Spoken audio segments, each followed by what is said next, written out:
জুলুম করেছে, নির্যাতন করেছে, তাদেরকে বিচারের আওতায় নিয়ে আসতে হবে। আপনারা জানেন রানা প্লাজার কথা। সেই রানা প্লাজায় আমাদের 2012 সালে 24শে এপ্রিল আমাদের সেই রানা প্লাজার ভবনটি ধসে গিয়ে আমাদের 1200 শ্রমিক ভাই বোন নিহত হয়েছে। আমাদের 2000-এর অধিক ভাই বোন পঙ্গুত্ব বরণ করেছে, যারা এখন পর্যন্ত যাদের জীবনের নিরাপত্তা নিশ্চিত করা যায় নাই। সেই সব দুর্ঘটনার সাথে জড়িত যারা, তাদের বিচার নিশ্চিত করা যায় নাই। আপনারা জানেন 2022 সালে চট্টগ্রামের বিএম ডিপোতে যে দুর্ঘটনা ঘটেছে, যে বিস্ফোরণ হয়েছে, সেই বিস্ফোরণের সাথে যারা জড়িত রয়েছে তাদের বিচার নিশ্চিত করা যায় নাই।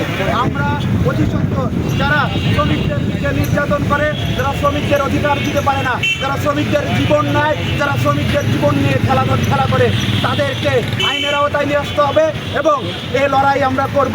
জাতীয় নাগরিক পার্টির পক্ষ থেকে আমরা শ্রমিকদের অধিকার প্রতিষ্ঠা করার জন্য কাজ করব। আমরা আমাদের জায়গা থেকে শ্রমিক ভাইদেরকে আহ্বান করেছি, আমরা আমাদের এইখানে শ্রমিক ভাইদেরকেই নিয়েছি, আমরা শ্রমিক ভাইদেরকে সাথে নিয়ে দাঁড়াইয়েছি। আমরা শ্রমিক ভাইদেরকে নিয়ে আমাদের সংগ্রাম চালিয়ে দেব। এ লড়াই চলছে, এ লড়াই চলবে। ধন্যবাদ।